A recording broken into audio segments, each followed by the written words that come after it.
Bienvenidos a esta semana 3 de trabajo. Como ven, estamos avanzando muy rápido. Todavía hay compañeros que se siguen poniendo al corriente, por lo cual les pido se apresuren, no dejen de hacer las actividades. Ya hemos hablado que bueno, cada actividad cuenta. Lo importante es que estén aprendiendo. Si tienen dudas, pues pueden preguntar sin ningún problema. Entonces, bueno, pues entramos de lleno a esta semana 3. Vamos a empezar con educación física. Recuerden que la fecha de entrega pues aquí está establecida, pero también es sugerida por sobre todo aquellos que todavía no entregan las actividades anteriores. Hoy vamos a ver, o en esta semana vamos a hablar sobre qué es el estilo de vida saludable. Okay. Todos los expertos coinciden en señalar que las pruebas básicas sobre alimentación y hábitos en las prácticas de las actividades físicas se desarrollan durante la infancia y la adolescencia, pues al igual que otros hábitos es más fácil conservarlos a lo largo de la vida cuando se inician a edades tempranas. ¿Qué quiere decir esto?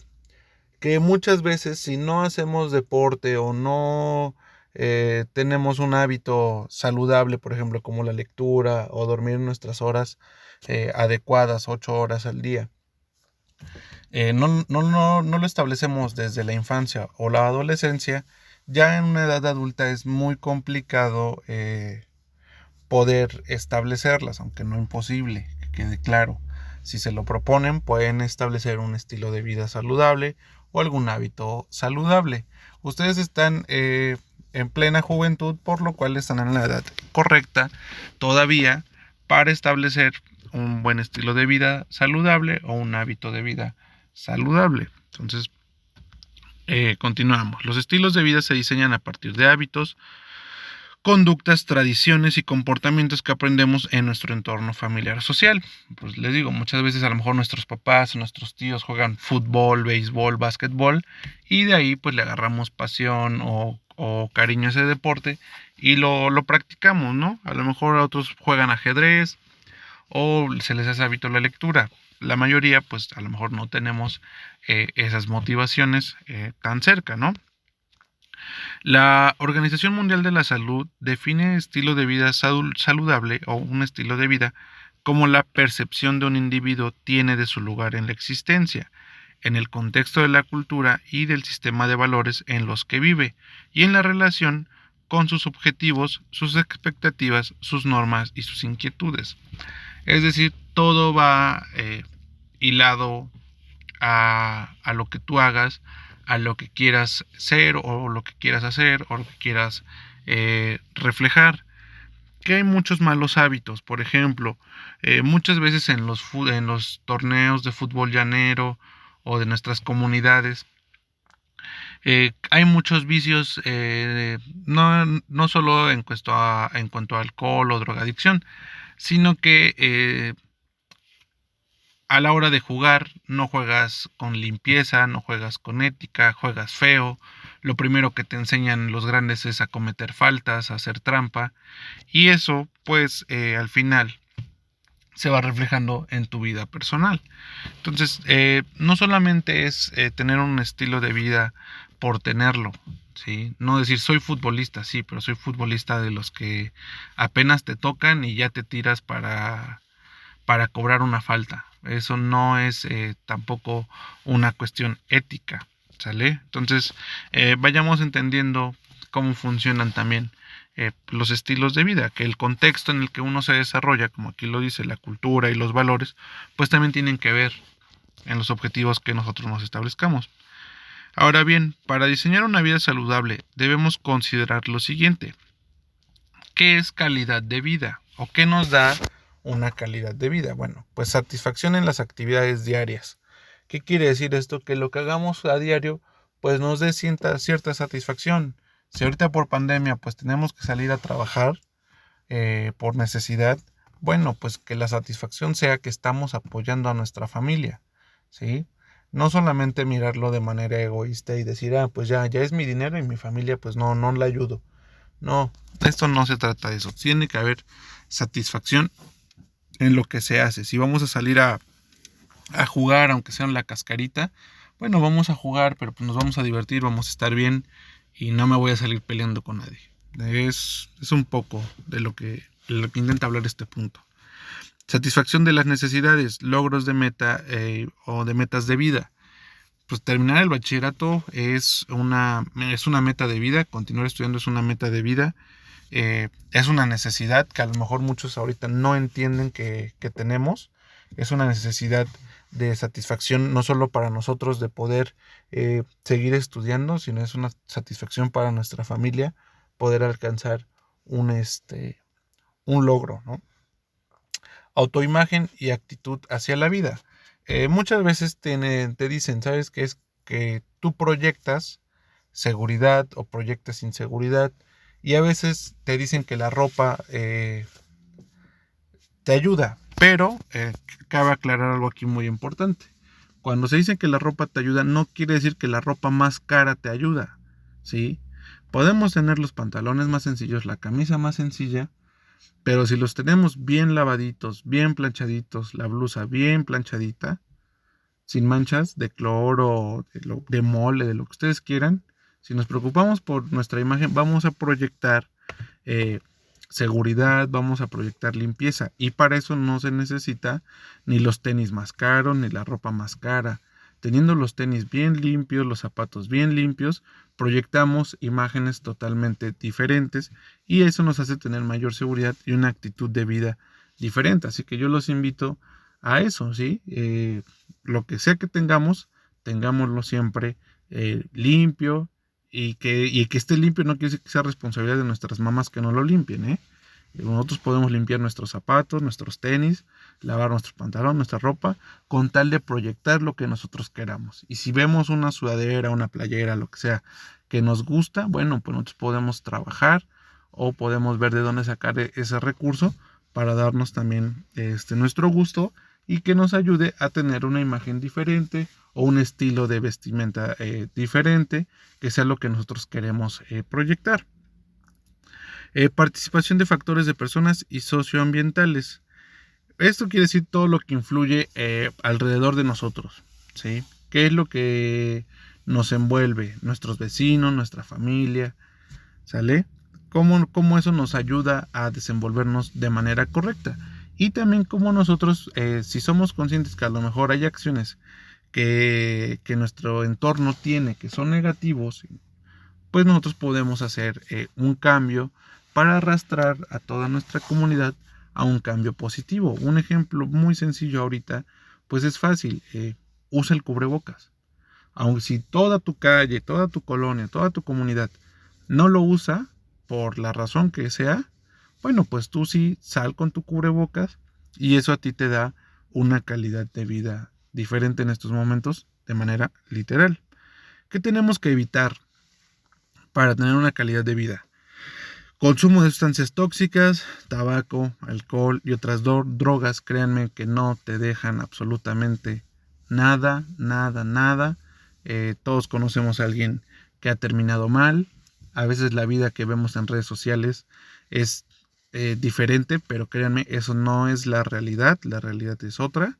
Así que por favor, eh, analicen bien antes de caer en cualquier consumo de estas sustancias porque lo único que los llevan es al fracaso.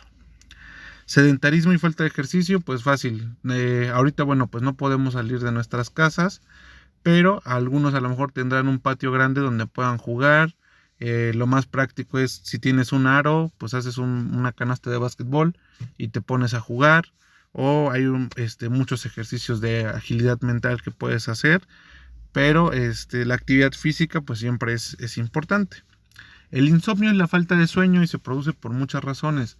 Estrés, preocupación, a lo mejor ahorita estamos sufriendo ansiedad, a lo mejor muchos tenemos insomnio. Entonces, a veces las cuestiones familiares pues son complicadas y uno como joven pues no las sabe manejar y se refleja en este padecimiento, ¿sí? Cuando esto suceda, pues hablen con sus papás, a veces con un té o un café te tranquilizas y puedes conciliar el sueño, pero si no, pues hay que buscar ayuda especializada para poder conciliar el sueño, porque les voy a dar un dato. Un hombre puede vivir 10 días sin tomar agua, pero no puede pasar más de 5 días sin dormir porque se muere. Entonces, el insomnio es un problema delicado. El estrés, bueno, pues es lo que les estoy comentando, se produce por muchas razones, pero siempre hay que, si uno tiene sensaciones raras de ansiedad, de desesperación sin saber por qué, de a lo mejor querer comer mucho, puede ser estrés y tenemos que revisarlo con especialistas. El estrés es una enfermedad y es un padecimiento que puede ser delicado si no se trata.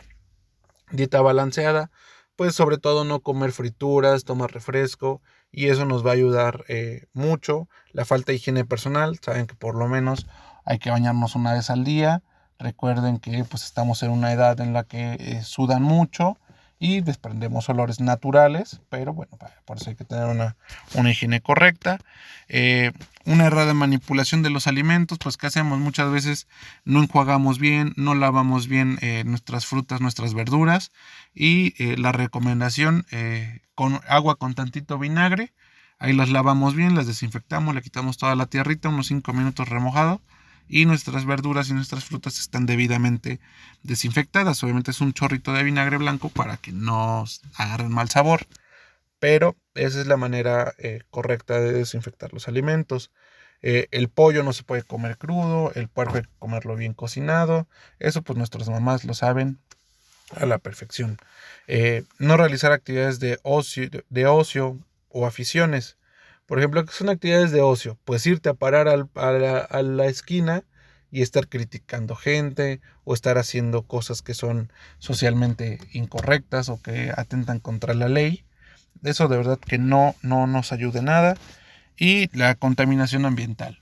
Contaminación desde tirar basura hasta poner la bocina a todo lo que da de volumen. Toda esa contaminación pues nos termina afectando y pues generando problemas, ¿no? Ahora ya pasamos a la actividad número 3. Vamos a evaluar nuestros hábitos alimenticios y vamos a escribir 5 positivos y 5 negativos. ¿Sale? Ejemplo. Hábitos alimenticios o de estilo de vida. Ejemplo. Hábitos positivos. Tomo 6 vasos de agua simple al día. ¿Por qué? Porque el agua hidrata mi cuerpo, ¿sí? Aquí estoy justificando mi hábito positivo. Mi hábito negativo. Como comida chatarra, como dulces y papas fritas. ¿Por qué es negativo? Bueno, porque no aporta nada a mi cuerpo, solo son grasas y azúcares malos.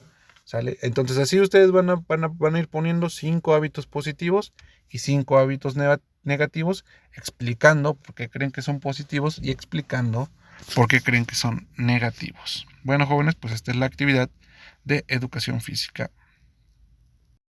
Semana 3 de habilidades digitales. Vamos a hablar sobre las wikis. Bueno, ¿qué es una wiki? Es una wiki se forma por varios documentos en la web, en una página de internet, los cuales se desarrollan de manera colaborativa, es decir, su elaboración es muy rápida, ya que si analizamos una wiki es un método inmediato para crear contenido web de manera grupal, que es lo que quiere decir que muchas personas pueden trabajar sobre un mismo proyecto de manera simultánea. Una página wiki es una web la cual es creada desde cualquier navegador sin la necesidad de tener conocimientos previos de programación. ¿Qué quiere decir? Por ejemplo, la página de Wikipedia, que muchos ocupan para hacer sus trabajos, tú la puedes modificar, ¿sí? Tú puedes editar contenido y cambiar datos que están ahí puestos. Por eso Wikipedia no es un sitio confiable, porque cualquier persona en cualquier parte del mundo puede modificar su contenido.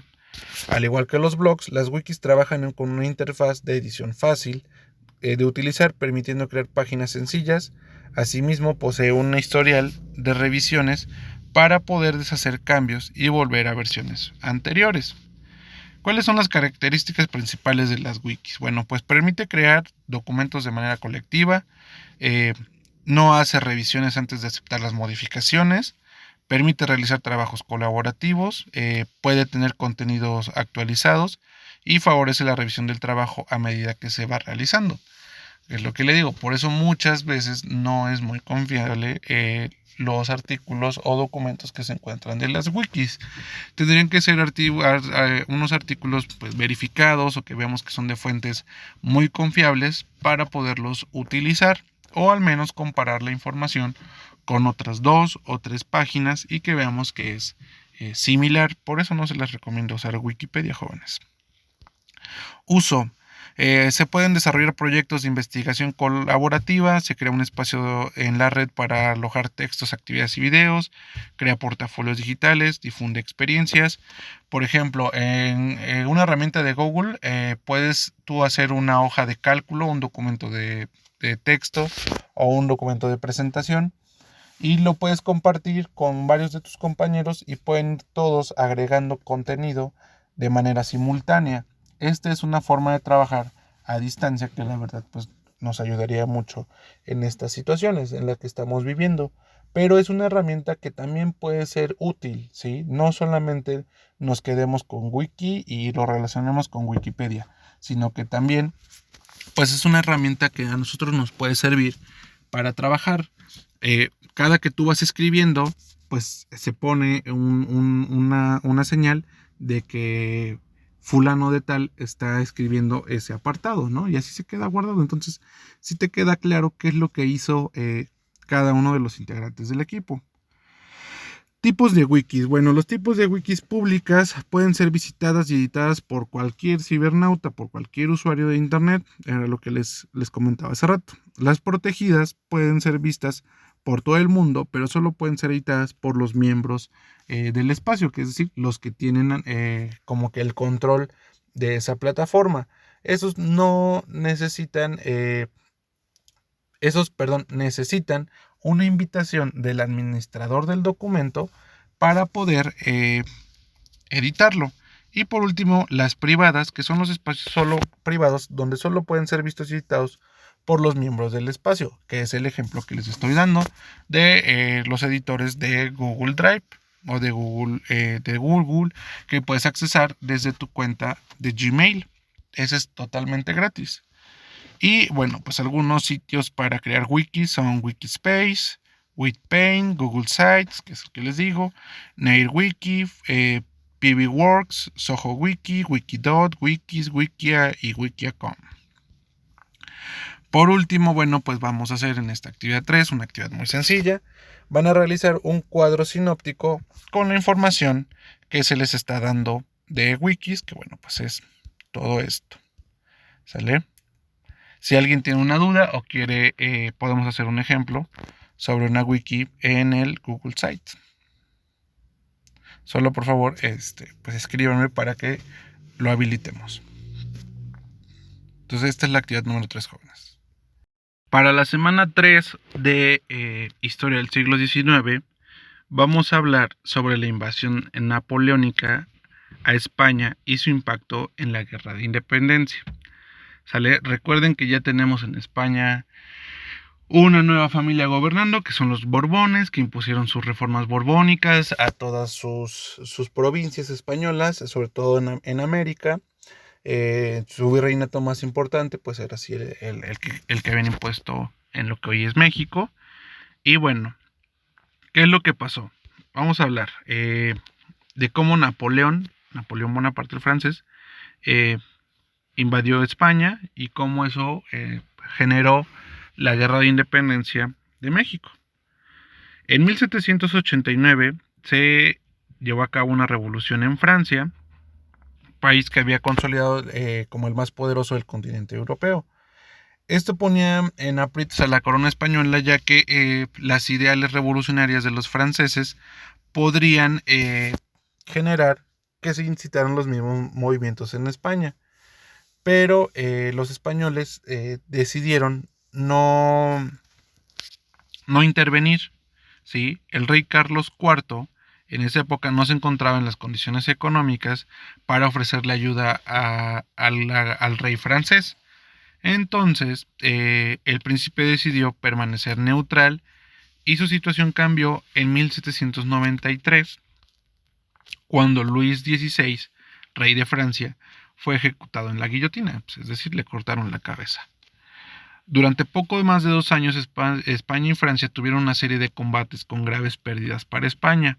Algunos países empezaron a firmar la paz con Francia, y a partir de 1975 España tuvo que hacerlo también. Es decir, ya que mataron al rey Luis XVI, y el rey Carlos de España tuvo que intervenir en Francia, y después de 2 años de batalla pues tuvieron que firmar la paz. En el mes de agosto de 1976, el gobierno de España, representado por Manuel Godoy, tuvo que ceder y aceptar un acuerdo con el gobierno de Francia, la Francia revolucionaria, representada en esos momentos por el Directorio, que era una forma de gobierno que adoptaron los franceses en un periodo de 4 años, del 95 al 99. Las cosas no parecían favorables para el reino español, que además en 1976 se enfrentaba a la declaración de guerra por parte de Gran Bretaña, perdiendo territorios y sumergiéndose en el bloque naval, en un bloque naval comercial que vería su fin hasta 1802, cuando Godoy firmó la paz con Gran Bretaña. Es decir, España se vio envuelta en conflictos de guerra con Francia y al mismo tiempo con Inglaterra, siendo España quien tenía la mayor cantidad de pérdidas, ya que tenía que estar defendiendo por dos lados. Años más tarde, Francia e Inglaterra entraron en una etapa de guerra. La decisión del embajador Manuel Godoy de España fue mantener una posición neutral de la corona española, es decir, los españoles no se iban a meter, aunque ellos habían estado en guerra con esos dos mismos países. Dijeron, ¿saben qué? Pues ahora vamos a dejar que ellos se peleen solos, aunque tanto Francia como Inglaterra le exigían a España que tomara un lado o sea, se fuera con los franceses o se fuera con los ingleses. Este conflicto llegó a su fin en 1805. Como parte de la política expansionista de Francia, en el año 1807, el gobierno de Napoleón firmó un acuerdo con la corona española para invadir y posteriormente repartirse el territorio de Portugal. ¿Qué es lo que pasó? Pues los españoles dijeron, bueno, pues sí, ya vamos a ser amigos. Se fueron con los franceses a conquistar Portugal y ganaron Portugal, pero la jugada de los franceses era que con esto sacaron al ejército de España de su territorio, engañándolo con repartirse Portugal, mientras los franceses invadían el norte de España. Es decir, dejaron desprotegida España para poder invadirla, engañándolos. Esta situación causó molestia en la población española, quienes no estaban contentos con la decisión del rey Carlos IV y el ministro Godoy de haber ido a conquistar Portugal con los franceses, por lo que Fernando, el hijo del rey, inició un movimiento para derrocar a su papá, es decir, el príncipe se quería quedar con la corona. El apoyo a la ocupación francesa en los territorios del norte de España se acrecentó cuando corrió el rumor de que Napoleón Bonaparte apoyaría a Fernando para coronarse como rey de España, es decir, el conquistador francés le estaba dando su apoyo al príncipe para quitar a su papá. Como medida de protección ante la conspiración de Fernando contra su padre, en 1808, el embajador Godoy trasladó a la familia real a un lugar que se llama Andalucía en España. Incluso se llegó a plantear su traslado a los territorios de la corona en América. Pero en marzo de 1808 de nuevo se comenzó a conspirar en contra de la corona, lo cual desembocaría en una rebelión conocida como el Motín de Aranjuez, que igual es otra localidad en España. Este estallido provocó que Carlos IV destituyera el poder a su ministro, a Godoy, y más tarde le dejaría la corona a su hijo Fernando. La invasión francesa se aceleró con la llegada de Fernando VII a la corona, con quien Napoleón inició conversaciones para acordar el futuro de España. Es decir, Napoleón volvió a engañar a la realeza española, ya que una vez que apoyó a Fernando y Fernando llegó a la corona, tenían que hablar para someter a España a el poderío francés. Pero como no se ponían de acuerdo, Napoleón mandó a traer al ex rey Carlos IV, padre del rey Fernando, pero pues no se ponían de acuerdo en quién debía gobernar. Entonces, mientras en 1808, en mayo, mientras el rey y el ex rey se peleaban, en Madrid, en la capital española, se inició un movimiento nacionalista contra los franceses, es decir, la sociedad civil eh, empezó a pelear contra los ejércitos franceses que los ocupaban. Como la familia real española no se ponía de acuerdo y para evitar que el movimiento creciera, Napoleón estableció el Acuerdo de Bayona, donde Fernando VII le regresa la corona a su padre, al rey Carlos IV, y este se la entregaba al francés José Bonaparte, hermano de Napoleón. Fernando VII fue llevado a Francia, donde lo encarcelaron. Para el pueblo español, esto lo tomaron como una afrenta y comenzaron una revolución contra José I, José Bonaparte. Dentro de este movimiento surgió la idea de que no solo liberarse de los franceses, sino también de eliminar a la monarquía como forma de gobierno de España. Es decir, pues la corona, la monarquía, los reyes habían fallado al entregarse pues de manera entre comillas sencilla a los franceses y pues el pueblo español quería deshacerse de esa forma de gobierno, de la monarquía. El descontento con el gobierno de José Bonaparte crecía, incluso llegó hasta las colonias de la Nueva España, quienes declararon la guerra y enviaron emisarios a Inglaterra a solicitar el apoyo para declararse independientes del gobierno español de José Bonaparte. La desintegración del Estado español era inminente, por lo que los regidores de las ciudades coloniales importantes dijeron ser soberanos e independientes de España en ausencia del rey Fernando VII. Se convocó a congresos para trabajar sobre una nueva constitución. Es decir, todas las colonias, incluido México, que era lo que decían, bueno, pues si ya no están los reyes de España, nosotros no reconocemos al rey francés y ya somos independientes porque pues nosotros estábamos sometidos a España. ¿Sí? Básicamente eso era lo que estaban buscando. En 1810 comenzaron las Cortes de Cádiz, a las cuales acudieron notables representantes novohispanos, como Lucas Alamán, Miguel Ramos Arizpe y Fray Servando Teresa de Mier, y que culminarían 2 años después, en 1812, con la promulgación de la Constitución de Cádiz.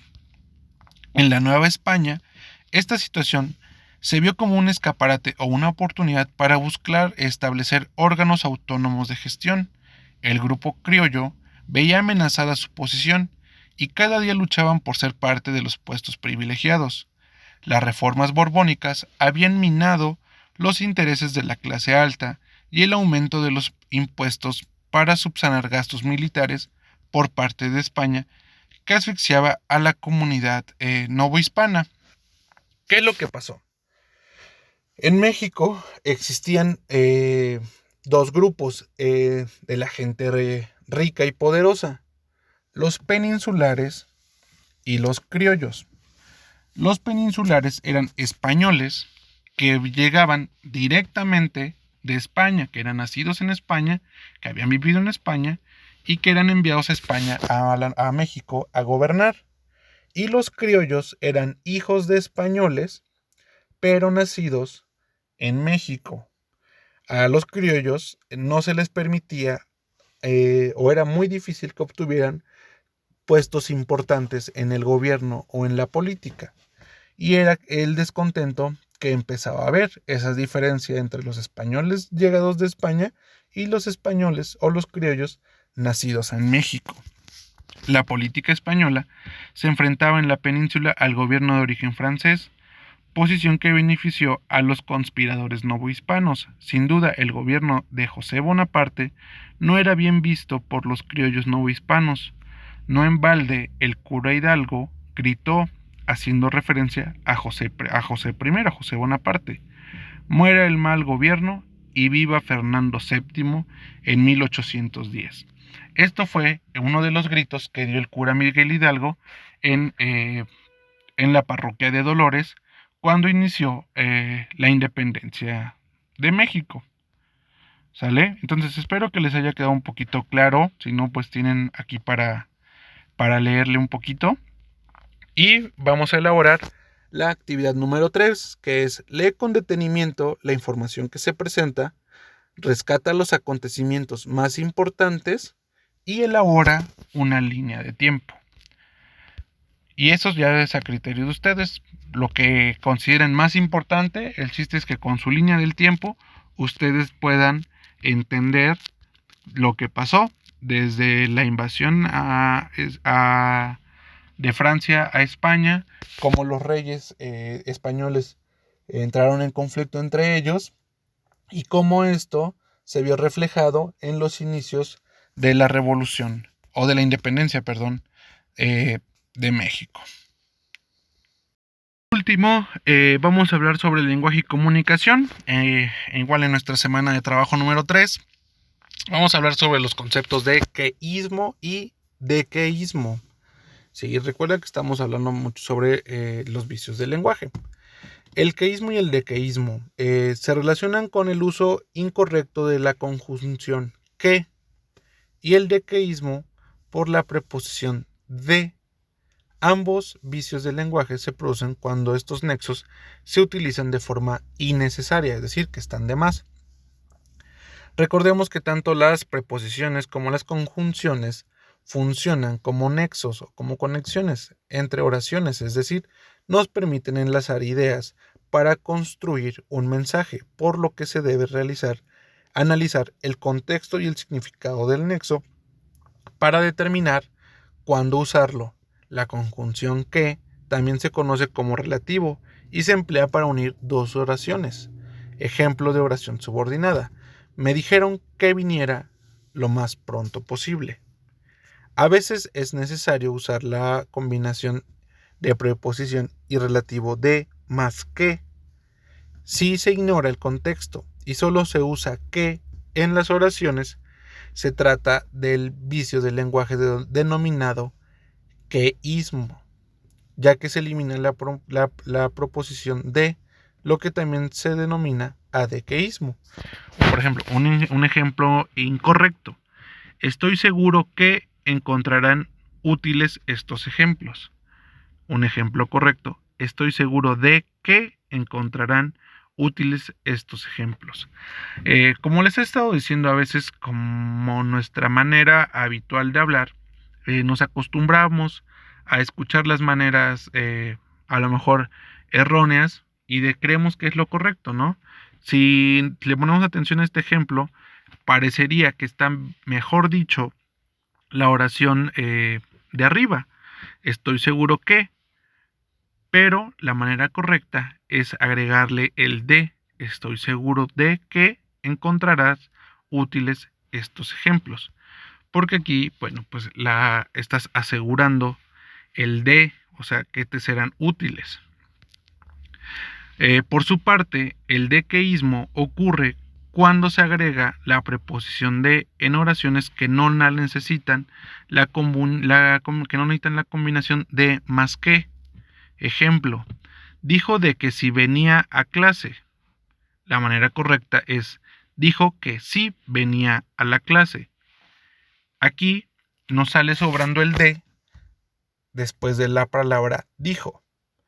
Otro ejemplo es me parece de que ya habíamos hablado de esto. Igual sale sobrando el de y quedaría de la manera así. Me parece que ya habíamos hablado de esto. ¿Cómo evitar estos vicios? Se debe conocer el uso de los verbos o frases en cuestión. Por ejemplo, la expresión a pesar de, no solo a pesar. El verbo decir únicamente admite el relativo que cuando la preposición de a continuación se presenta, una forma para determinar cuándo usar la preposición de. Vamos a convertir la oración en pregunta. Si para estructurarla y responderla necesitas de, entonces debes utilizar la preposición. En el siguiente caso, las preguntas señalan que se debe organizar la preposición. Ejemplo, hay que agregar de. El que se enojó de que no trabajaste en equipo. ¿Qué se enojó? Y aquí la convertimos también a pregunta. ¿De qué se quejó? ¿Sí? No sé si quede claro. Pero aquí estamos estableciendo con el de la pregunta específica. ¿De qué se quejó? ¿Sí? Porque si solamente se quejó, pues no nos queda claro, ¿no? O sea, que se quejó, pero no estamos estableciendo de qué. Ya de manera correcta, pues ya es el ejemplo, el segundo, ¿no? La segunda oración o la segunda pregunta. Ejemplo número 2. Aquí no vamos a agregar la de. Dijo que mañana terminaríamos el proyecto. De manera incorrecta es de qué dijo. Y la manera correcta sería quitándole la de y solamente preguntar qué dijo. ¿Sí? Así se dan cuenta que las preguntas son más claras cuando de manera correcta se usa la de o se elimina la de. ¿Sale? Continuamos con el ejemplo. El adequeísmo se refiere a la ausencia de la preposición de. Cuando se requiere en una oración, como ya mencionamos, señala el mismo fenómeno que el queísmo. Para no eliminar dichas preposiciones, también puedes convertir la oración en pregunta. Otra forma de identificar los casos para agregar la preposición es la siguiente. Sustituye. Cambia la oración subordinada por los pronombres demostrativos, eso y esto. Si el mensaje no es claro, entonces debe eliminar la preposición de. Ejemplo, ¿dónde tendremos que agregar de? Ayer hablamos de que las fechas de entrega se acercan. Agregar de, hablamos de eso. ¿Sí? Cuando lo malo es hablamos eso. No sé si quede claro. El agregar la de te especifica bien la acción que estás realizando, que en este caso es hablar de las fechas de entrega. En el ejemplo número 2 vamos a eliminar de. Aquí está la oración. Creo de que no deberíamos dividir la exposición. El creo de eso es lo que está mal. Y lo correcto es decir creo eso. Por eso la oración correcta debería decir creo que no deberíamos dividir la exposición, eliminando la preposición de que está aquí. ¿Sí? Ahora vamos a entrar a los neologismos. Bueno, a ver, en resumen, básicamente el queísmo y el adequeísmo es el uso innecesario del que y el de, y el adequeísmo es la ausencia del de. Los neologismos se denominan a una palabra o expresión creada de manera reciente, a un préstamo de otra lengua o a una nueva acepción para una palabra que ya existe. Los neologismos surgen porque los habitantes tienen la necesidad de nombrar algo nuevo que carece de nombre, o bien porque se considera necesario renombrar algo. Así como la lengua existen palabras o expresiones que los hablantes dejamos de usar. También se crean otras que surgen debido a diversas circunstancias y que toman un tiempo ser aceptadas por la Real Academia Española, lo que implica que una palabra será neologismo hasta que la Academia la establezca. Para reconocer los neologismos, basta con contrastar palabras o expresiones que se usan de forma común y que podrían ser desconocidas o extrañas para otras generaciones como nuestros padres, nuestros abuelos. También podemos identificarlos porque nombran avances tecnológicos como, por ejemplo, chatear, googlear, módem, entre otros. El uso de neologismos se considera un vicio del lenguaje cuando las palabras son préstamo de otra lengua y se prefiere usar esa otra lengua antes que nuestra lengua, en este caso pues el español. Podría ser un término, ya que pueden ser un término poco conocido o de reciente creación. Aquí les dejo dos ejemplos. Bullying, que es acoso escolar, que es un abuso repetido y constante de un alumno a otro. Y el littering, que es basurero, que es básicamente tirar basura en lugares indebidos. Ahora, vamos a hablar, bueno, de estos de los neologismos, pues ustedes saben que existen muchos. A veces en nuestra comunidad inventamos nuevas palabras que no existen en el diccionario. Esas palabras que utilizamos y que no existen en el diccionario podrían ser estos neologismos, estas palabras que la comunidad o que como sociedad nos inventamos o adoptamos, pero que en nuestra lengua no están reconocidas como tal, como palabras que existen. Por ejemplo, cruzazulear, ¿sí? Todos sabemos a qué se refiere, pero en un diccionario eso no existe. Ahora, vamos a hablar de los barbarismos. Es común la expresión que barbaridad o calificar a alguien de bárbaro o bárbara. Lo cierto es que esta palabra denominaba a los pueblos que los romanos y los griegos consideraban incivilizados, es decir, eran pueblos bárbaros. De hecho, decirle a alguien no seas bárbaro refiere a ese concepto de incivilizado o salvaje. En la actualidad, el barbarismo es un juicio del lenguaje que consiste en escribir o pronunciar mal las palabras. Este error se produce generalmente por el desconocimiento o bien por comodidad en la pronunciación. Si bien en la comunicación diaria, puede no ocasionar problemas de comprensión, resta de formalidad en los ámbitos académico y profesional. ¿Qué quiere decir? Lo que les he dicho, muchos tenemos, todos incluyendo un servidor, muchos vicios del lenguaje.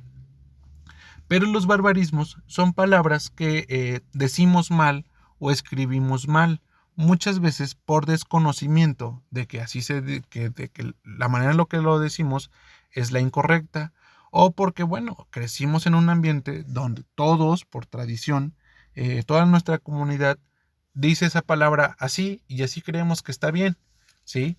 Pero cuando tú sales de tu comunidad y te topas con otra comunidad o otro grupo de personas y ellos expresan esa palabra de otra manera o de manera correcta, es cuando tú te das cuenta que lo habías estado diciendo mal, ¿sale? Entonces no es que sea falta de educación o como lo quieran ver, sino que se considera un barbarismo, es un vicio del lenguaje y no es culpa de nadie, ¿sí? Todos crecimos con palabras que muchas veces la dijimos mal y hasta cierto momento te das cuenta que la manera correcta de decirla pues es otra.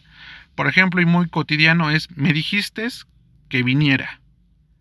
¿Sí? El mensaje se entiende. ¿Sí? Se entiende que alguien me dijo que viniera. Pero la construcción de la oración es incorrecta, ya que los verbos en segunda persona no llevan ese al final. Me dijiste, me vistes, me compraste, me regalaste y todos los astes que quieran. El barbarismo también es el ejemplo de palabras extranjeras sin tomar en cuenta el vocabulario en español para expresar un mensaje. Así es, en el siguiente ejemplo, todas las palabras tomadas del inglés pueden ser sustituidas por su equivalente a español. Por ejemplo, les voy a leer este párrafo con barbarismo. El show estuvo increíble. La gente del público aplaudía de pie, mientras los músicos en el escenario y el staff, tras bambalinas, agradecían emocionados. Nadie hubiera pensado que este tipo de música tan cool pudiera emocionar a la gente. ¿Sí? Entendemos lo que está pasando, pero ahora lo vamos a leer sin barbarismo. El espectáculo estuvo increíble. La gente del público aplaudía de pie, mientras los músicos en el escenario y el personal tras bambalinas agradecían emocionados. Nadie hubiera pensado que este tipo de música tan genial pudiera emocionar a la gente. ¿Sí? Aquí nos muestra un ejemplo de barbarismo con palabras en inglés. Y muchas veces, pues, algunos, por ejemplo, quien sigue algún youtuber o algún artista famoso en Facebook, en YouTube, en Instagram o en cualquier red social, se darán cuenta que ese tipo de personas usan algunas palabras en inglés. Y por más famosos que sean, pues es un barbarismo que están utilizando y es un vicio del lenguaje. Ahora, actividad número 4. Van a revisar los siguientes enunciados y van a determinar si tiene queísmo o adequeísmo y lo van a corregir. ¿Sí? Y aquí están los 4 enunciados. Acá. ¿Sale? Después van a investigar 10 neologismos que uses a la hora de platicar con tus compañeros o miembros de tu comunidad y van a elaborar un relato donde los utilicen.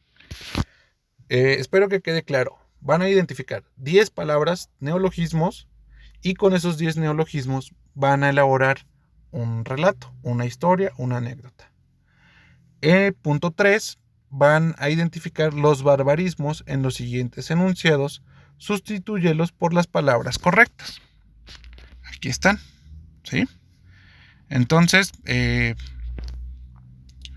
esas son como que las 3 pequeñas actividades de nuestra actividad número 4 para esta semana. Si tienen duda con algo, pues pueden preguntar. Sí les recomiendo que vuelvan a leer con calma cada uno de los temas para que se entienda un poco más.